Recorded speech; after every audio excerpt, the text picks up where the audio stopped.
Heck yeah. This is Vanover Machine live. We're live today. Not really live. So we're making this pin, and this pin is 9 inches long with a 1/2 inch washer on the end. So that would be 9.5 inches long. And we're gonna start I think that math works. Yeah, that math is that math good or not? I think that math works. Let me get my calculator out. We're gonna start out and we face the end. And we have the whole thing stuck out. I'm gonna come in and center drill it. The material is 1045. We're running 1,000 RPMs. Your favorite RPM, right? My favorite RPM. See, I know this channel. Yeah, there it goes. Alright, now that it's center drilled, loosen our tailstock. We'll get our drift, we'll install our center, and then we can begin whatever we want.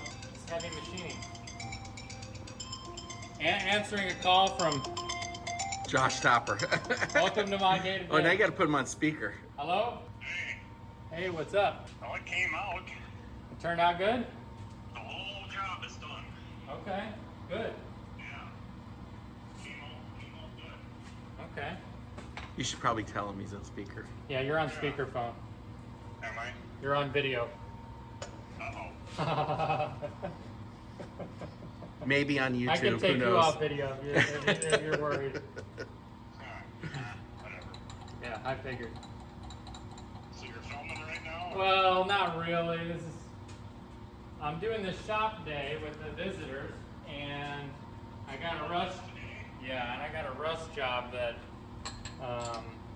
they're on me. So I'm knocking out 2 pins, and Greg is here, and I'm not obviously filming because I'm trying to get a job, but he's filming me actually do the job. So How many people showed up? 2. It was a packed house. You should have been here. Yeah, it was super busy, Josh. It's me and Greg right now. So Greg's a fellow YouTuber, machinist. All right. What channel? It's called My Little Mule. Yeah, I know who you are. Really? You do? Yeah, we've talked a few times. He has your favorite lathe. Back and forth. I don't have his favorite lathe. Yeah. What kind of lathe do you have? I have a South Bend. There you go. Yeah. That is not his favorite lathe. It's his least favorite lathe. Exactly. Josh, better yet, I have 2 of them. He's got 2 of them, Josh. And neither one of them can hold tolerance. Well, I don't know if they can. Well, it depends. It depends on if I'm more than, say, an inch away from the chuck. It's fine. If I'm within an inch of the chuck, it does great. Yeah, I mean, you get something better and get rid of both of them. Yeah, I just don't know. What at one time I wanted a Monarch 12, and then honestly, when you mentioned recently that, oh, by the way, you can't reverse these, I was like, oh, well, that sucks. And then this tiny little spindle bore, just all of a sudden, I just got turned off on them. Everything older is going to have a small spindle bore. Yeah, I know, and that's kind of frustrates me. I really would like a vintage machine, but I don't know. I mean, my youngest machine is my Bridgeport, and it's a 1976. A lot newer than mine. Yeah, mine's a 63, I think, too. My Really? Bridgeport, yeah. Yeah, both of mine are mid-60s. Yeah, those are some of my newest machines. Except for the Lion. Everything else is early 40s. Yeah, the one South Bend's a 42. My K&T 2HL is a 42. I've got a little 7-inch Logan shaper that's got to be 40s. No, my surface grinder is like a 50 something, but I don't know about the KO Lee, the tool and cutter grinder. I'm not sure how old that one is. What year are the horizontal boring mills we got? Are they 60s? Mine is a 63. June is 63. And mine was older, right? Yeah, what's your serial number? Yeah, 2423. Yours might be 60, 61, maybe even earlier. Yeah, so it's old. Mine's 2809. You seen that picture I sent you of the motor, right? Yeah, kinda. Have you ever seen that on a motor before? The back cap? So what I got from you, Yeah, so the plate says it's a tachometer is what the plate. and that ties into your braking feature. Okay. So when you shut the machine off, it senses the rotation. It's still moving, and reverses The coils. contactor to stop it. Really? That's pretty slick. Interesting. And this motor, you don't need to know this, but in case you're curious, it's a 12 wire, not a 9 wire. So with a 12 wire motor, it has a separate run circuit and a separate start circuit. So they use three wires to get it going, and then they switch over to the other 3 once it's spinning. Huh. I guess I didn't even look at mine. I never really... Yeah, you wouldn't know unless you pulled the cover, you know, and opened the wires. Yeah. Yeah, the bearing on mine, 1/4 inch back and forth play. I'm glad I pulled it out. Yeah, maybe it's 3/16, but I've never seen a bearing this bad. Like the shaft, you can probably hear it. It's That is bad. it's not good. I'm glad I pulled it out. The only reason I pulled it out because it was working is I was in that area and I was like, it'll take me a day to replace the bearings. Might as well do it now. And yeah, that's bad. Isn't that what you got you into all the other stuff? Yeah, that mentality does get me into trouble. I'm aware. I've never regretted tearing apart something. Well, that universal head for my K&T, I took it apart and it was solid grease. I don't know how that thing ever spun because I couldn't spin it by hand. Wow. It was so packed full of grease. There was nothing moving in there at all. I seen Josh's like a month ago. His machine is in way better shape than mine. Mine was bad. All the gearboxes had sludge, like at least 3/4 of an inch deep. So, and Lucas did confirm there is not an oil pump in the base, but it is splash lubricated into those troughs. I thought it was a 25 horse, but this is saying it's 15. So I don't know. Is yours 25? Mine's supposed to be 20. So lots of fun over here for me as usual. I gotta make 18 of these shafts, so as soon as everyone leaves in the next 2 days, I'm going to that meetup on Saturday, and then I'm coming back and I'm just shaft work for me on Sunday. Awkward silence. No comment. Josh is always multitasking when we talk. I'm sorry.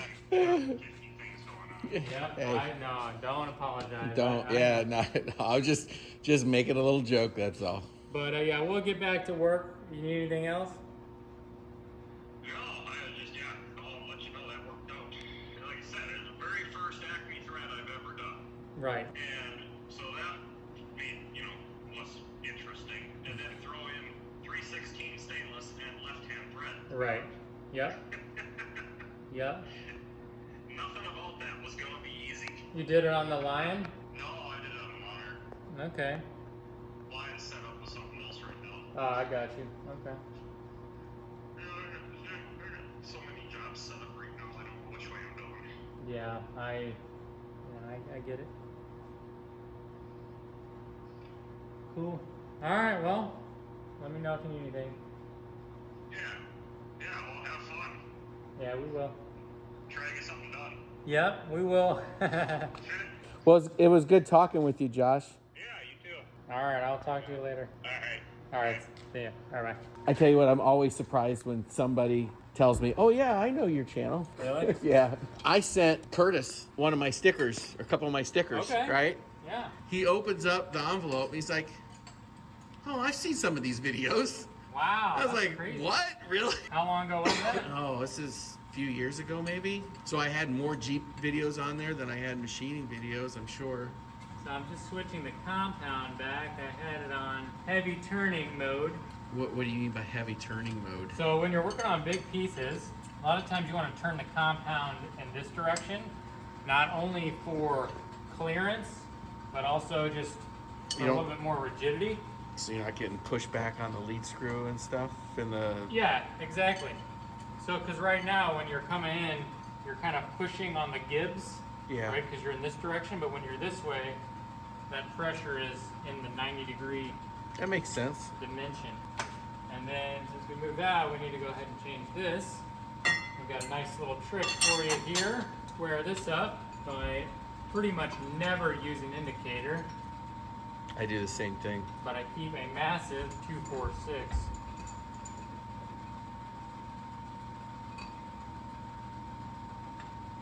Get it snug.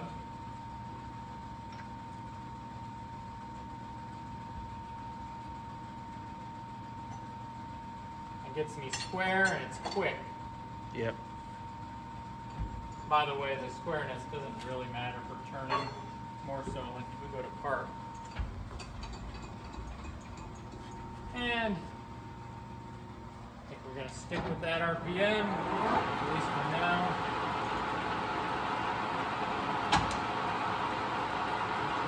Feed rate I'm running. Got a nice little feed rate there.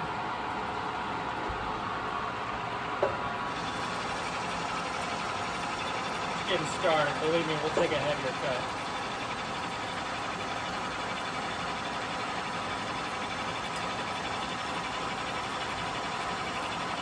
So it's hard to tell, but this finish is not bad, but we got a lot of lines right here. It's because we're not taking deep of a cut and our insert probably needs to be changed.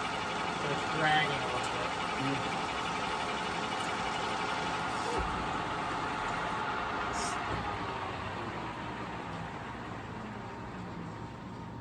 So we're going down to 1 3/4.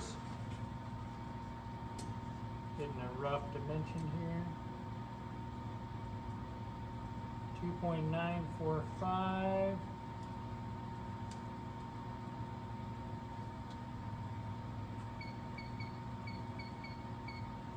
We're going to change this insert. What inserts are you using? So we're using a C&MG 432 on these. And the grade, I believe we're trying out a tongue alloy.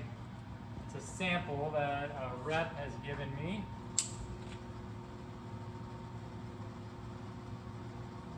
And the insert is more or less fine, but we used the whole insert on the last job.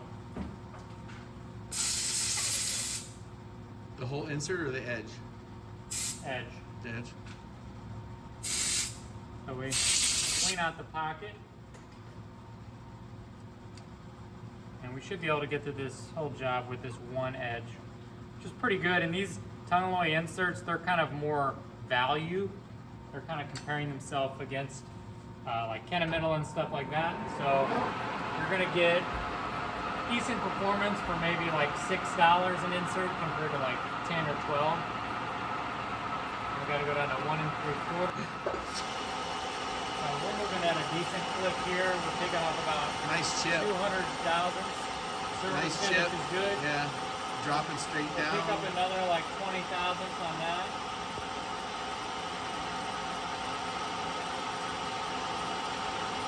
Are you going to machine the whole length since you got to make 2 pins? No, because we're doing a 3-inch, and 3-inch is pretty much the diameter. This is 3-inch material. It doesn't matter, so I'll skim it. But point being is I'll do 1 pin. We'll come up to the shoulder. We'll stop. We'll machine down to 1 3/4, and then we'll crank it down.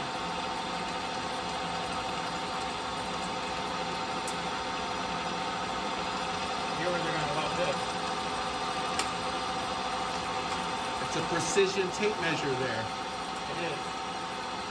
We'll get a better measurement once I can touch off the end. I'm just trying to get a rough idea.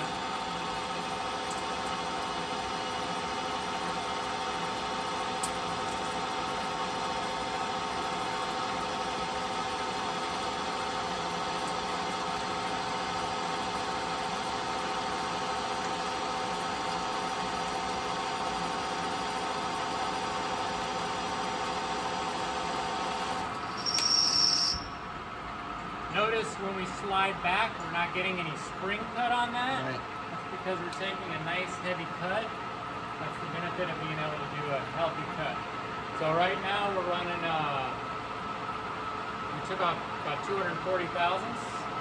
On that one, I'm going to touch off and reset my DRO so I don't have to use a tape measure.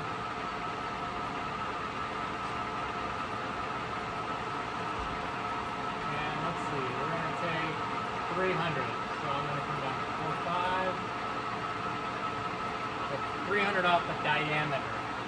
The feed rate may be a little aggressive. We're going to find out.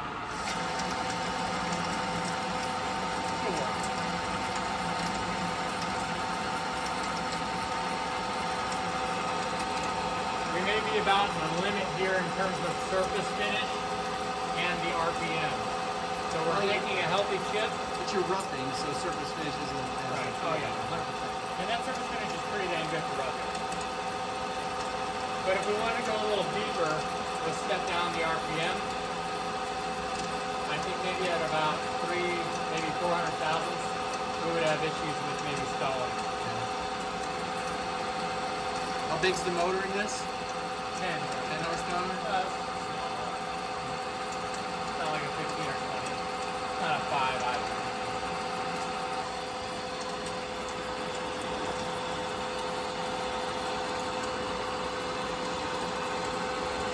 And I don't know if you can see this. Oh, no, you can't. But we're going for 9 inches. These pins are for a Lowboy trailer, for an 18-wheeler. The precision is pretty much unnecessary.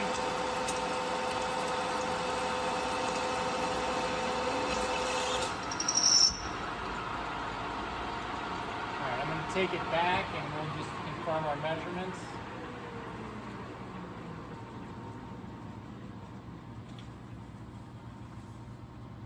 So right now I'm at 2.463. 2.47, so that's as normal. This is a very good point to make. When you're taking cuts, you want to make sure your cuts are balanced. So right now my reading is about 15 thousandths off from the DRO. That's to be expected just because of deflection. So I'm not going to worry about that. I know I'm within range. Once we get down closer, we'll dial it in a little bit more. So I'm just going to double check my drawing, but I think we're going down to 1 3/4. Yep, 1 3/4, 9-inch long. All right. So we took 400 on the last one, right? Or was it 3? It's 3. It was 300.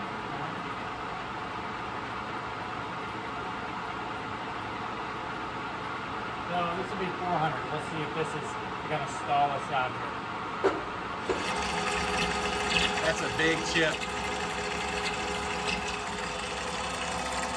400,000.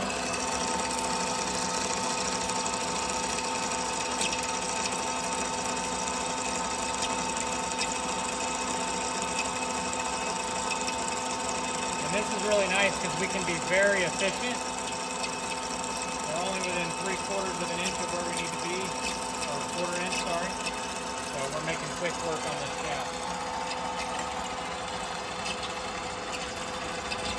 You can tell the surface finish is degrading here. Mostly that's from chips dragging. Yeah. So not that it matters. You can hear them dragging. Yeah. If we were to kind of scale back a little, our surface finish would be in a very good place.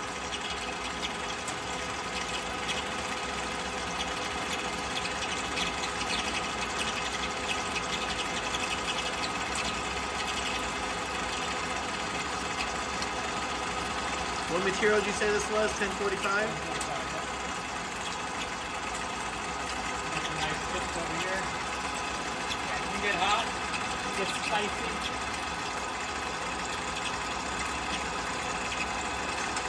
So that insert's doing pretty good. The budget insert. Not a lot of spring back on that. Got a nice little hot chip there.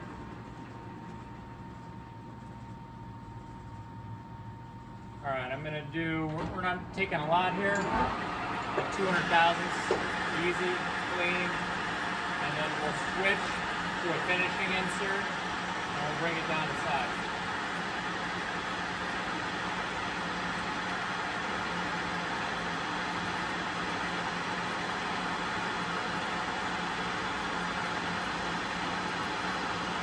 Honestly, I could have rolled with this as our finishing, but maybe I will. It's just a pin, right? Just a pin. Yeah, sometimes I'm a little OCD. Only sometimes. And I mean, there's nothing wrong with that. I mean, striving for a good finish means you care about your customer, you know?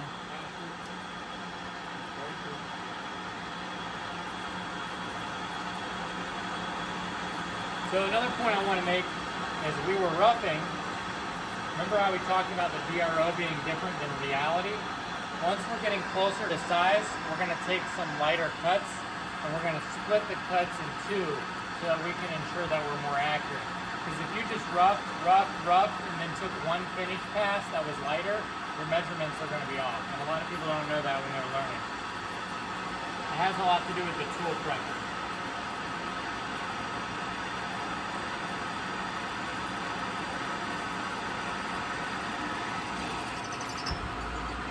Notice the spring marks here? Yep.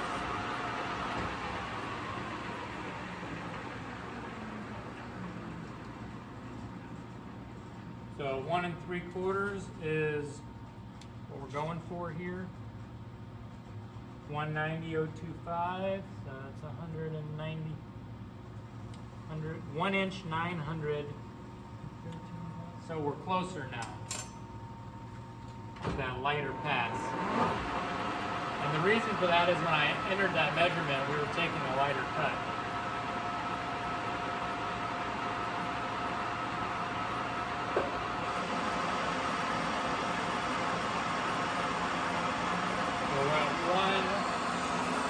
Like 1 7/8 basically. We need to go down to 1 3/4.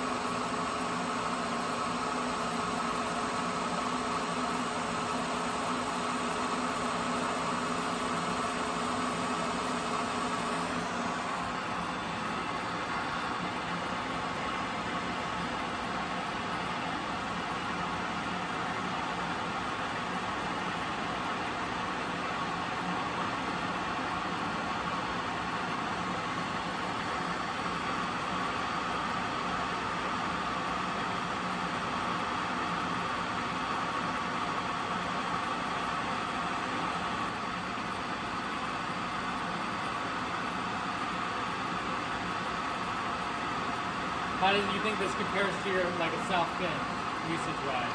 I'd still be working on the first 100,000s.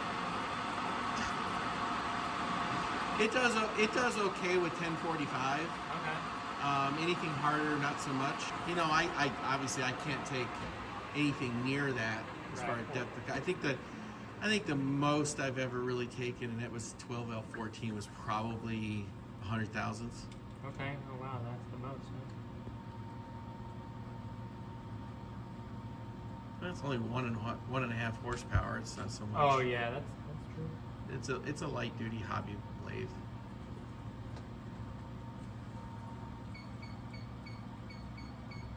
I've thought about putting a 2 horsepower motor in the new lathe, or a 3, but I think I just end up causing the flat belt to slip. Right. I don't think it would. So really here's help the me. next thing that we're gonna do is I have what I think is 1 3/4, 1.750. This part here is gonna be tapered, so it's an excellent opportunity for me to test to see if I'm gonna be accurate. So before we commit to the whole length, I'll take a cut, and it's gonna be a fairly large taper. I'll stop, I'll bring it back, and we'll measure it. And this is an excavator pin, or I'm sorry, not an excavator, but it's heavy equipment. So accuracy on this stuff is not even You have a lot. discussion. You have a pretty wide tolerance. Yeah, if it was 25 thousandths off, then that would be completely fine. But Perfect. we're just using the calipers. We're not even using a micrometer, and that's plenty accurate for what we're doing. I'm working on some stuff for a steam locomotive, and some of the tolerances are 60 thousandths. Yeah, doesn't matter.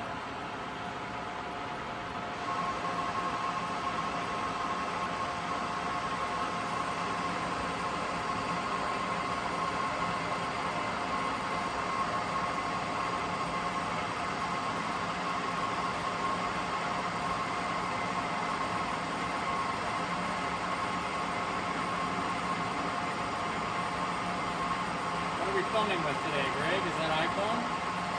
Yeah, it's an iPhone. Oh, that's a pretty good video, though. Is that what you filmed Yeah. yourself with? Yeah, I was using a pair of GoPros for a long time, and doing multicam. I just became a pain in the neck, and I really hate GoPros that they don't focus up close. So here I'm thinking I'm getting a decent shot of some work, and all that's in focus is the background. So I started using the iPhone to do, you know, the close-up shot, and still having a GoPro running.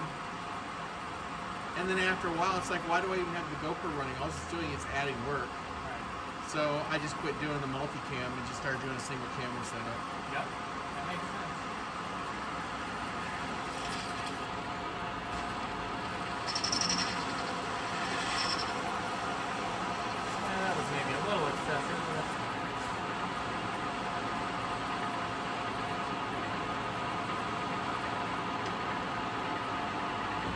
All right, a couple things we want to talk about here.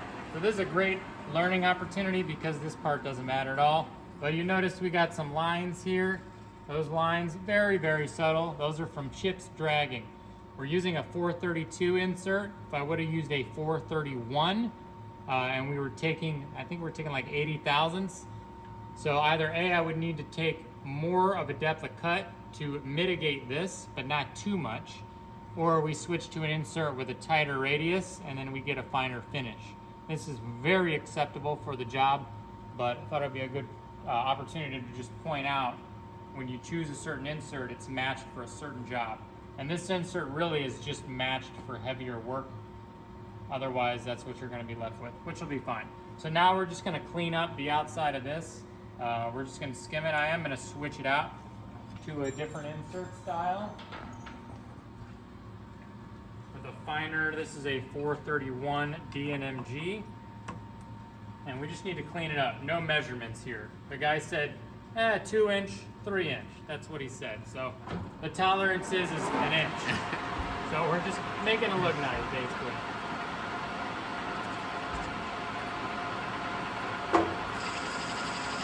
See, that finish is pretty good, and we were only taking off like 20,000. Good enough for me.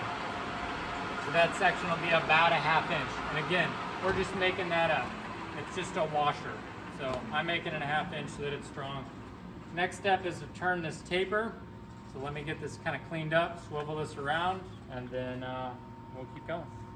Yeah, there's a photo in case you want a video of video. That's all we're making there. No measurements. Basically just helps get it inside a little easier.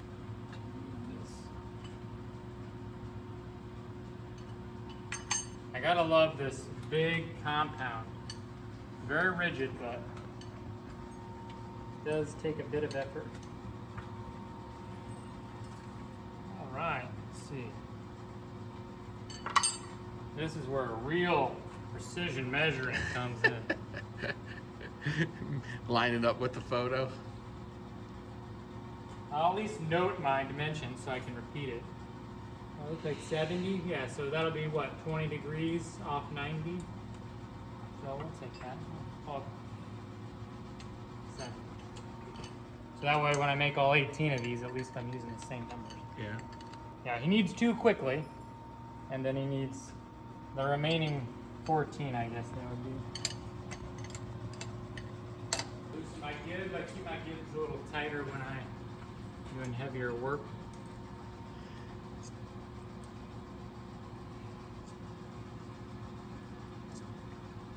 We're already loose.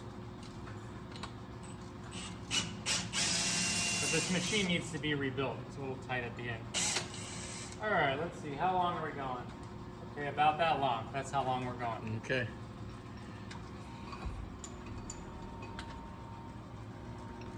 All right, same thing. So I'm running 1,000. I know I like that RPM, but what I figured out is with tapers, I'm a little more aggressive on the feed than I'd probably like because it's hard to modulate the trigger, but that gives me a good finish if and only if I can get the surface footage up. So running as fast as possible just helps the surface finish. Doing it this way.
I may have chipped my insert. That's alright, we'll keep going. This style of insert kind of doesn't it's like chipped. it. I can see it's chipped. Yeah. It's alright, it'll cut still. It's kind of a weak sauce insert. I'm using these cheap $1 ones off of eBay. They're Iskar brand, but they may be fakes. Yeah, I would imagine they're probably fakes if you're paying $1 for it. Yeah, $1 an insert. I'm gonna adjust this here.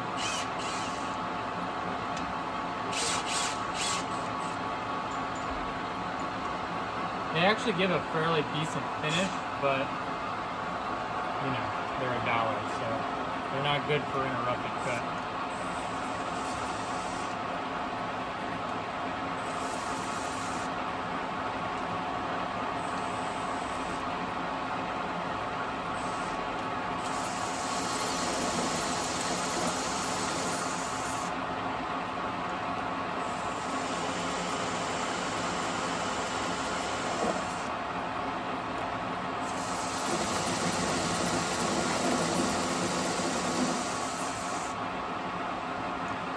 Insert looks real bad, but it's still cutting, so we're going to be a little lazy here and rough it out with this, and then we'll switch and finish cut it.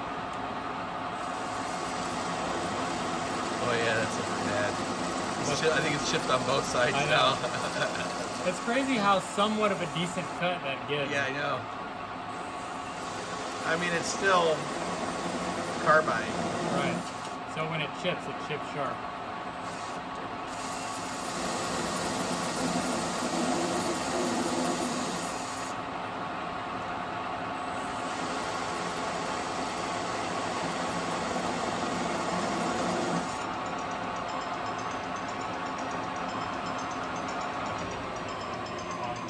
More phone calls. This is Kyle. Alright, sounds good. Alright, see ya. Alright. Automotive advice. Yeah, these are all chipped inserts from the last time I did this.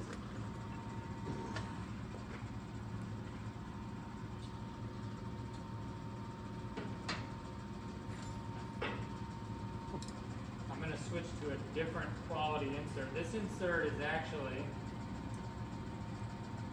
similar to the one we were using on the other. It's just a better grade. Here's a look. I don't know what they call this, but it's like the gold black. These inserts are really nice, but I only have a couple left, so I'm stealing one out of the tool holder.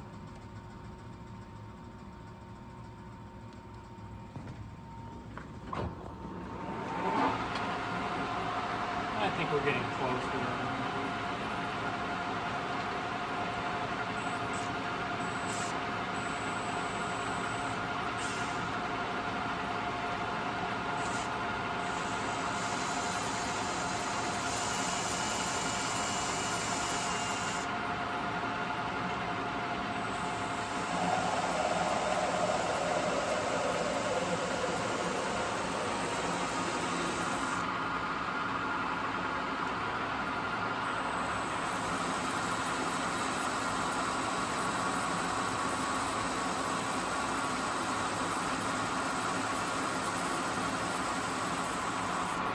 I'm going to call that good.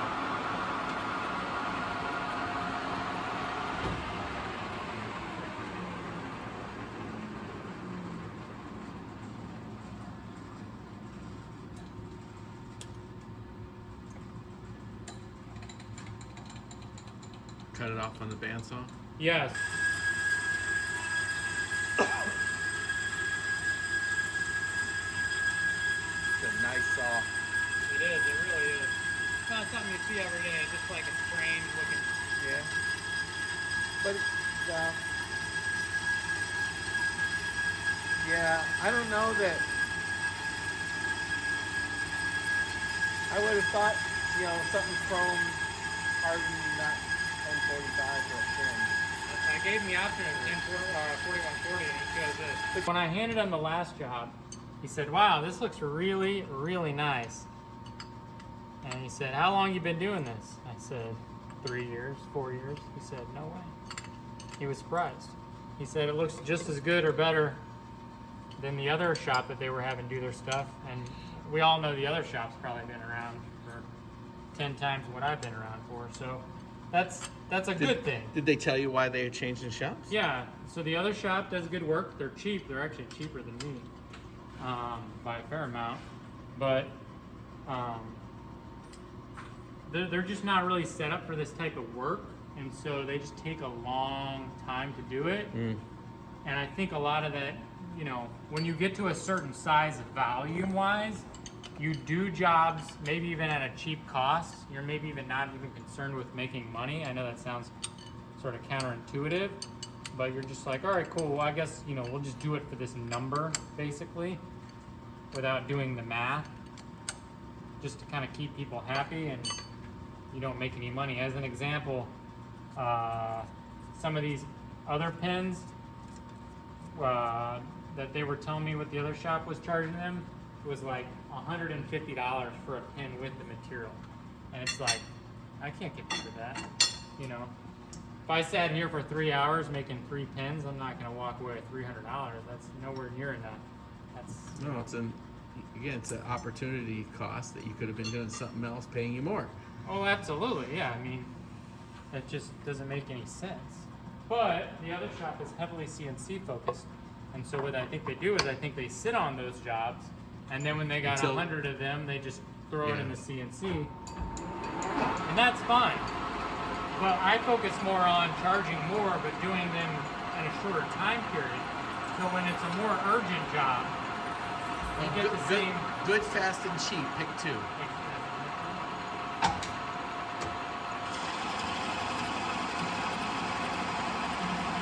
Now I said a half inch. Really, I don't know. I just made that up. So this looks like 3/4. We'll measure it.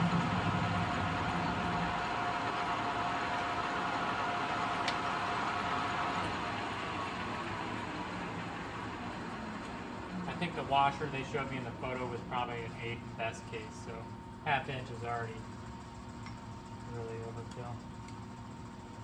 Yeah, 713.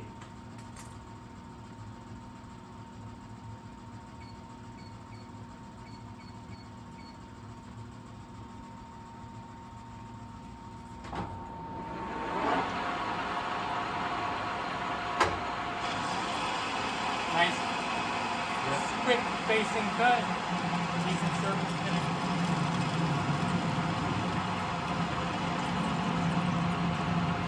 That end is what breaks a lot of inserts. Yep. But these 432s are pretty stout.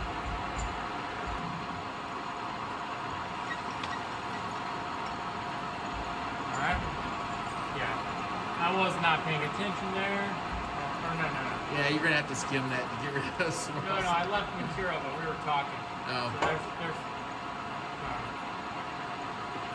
To do the 500. Yep.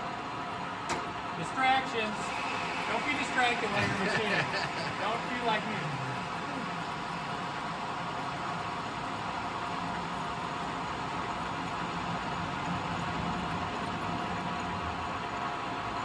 There we go. It's nice and it's on side. Now we're going to chamfer that. For chamfering, sometimes I like to use this because it's close quarters. Gets that Threading tight. insert. Yeah, threading insert, 60 degree. And then we'll pause it, slide it out, because I don't think... No, we'll be able to get in here.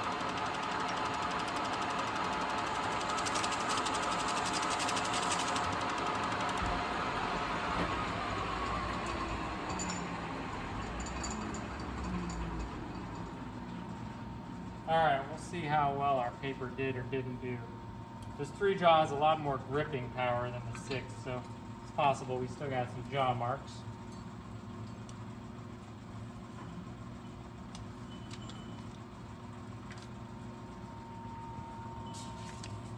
There she is. Not too bad. You can kind of see the impression, but you can't feel them. So there you go. There's our finished product. And if we weren't interrupted with phone calls and jibber jobbing, you would have probably been done with this, I'd say, 45 minutes ago. How long have we been at this? Hour total? and 12 minutes. Hour and 12 minutes with like what, 30, 40 minutes of phone calls? Welcome to a normal day in the shop. So there's a pin done. All right. Good job. Cool. Now get to work and make the other one. All right.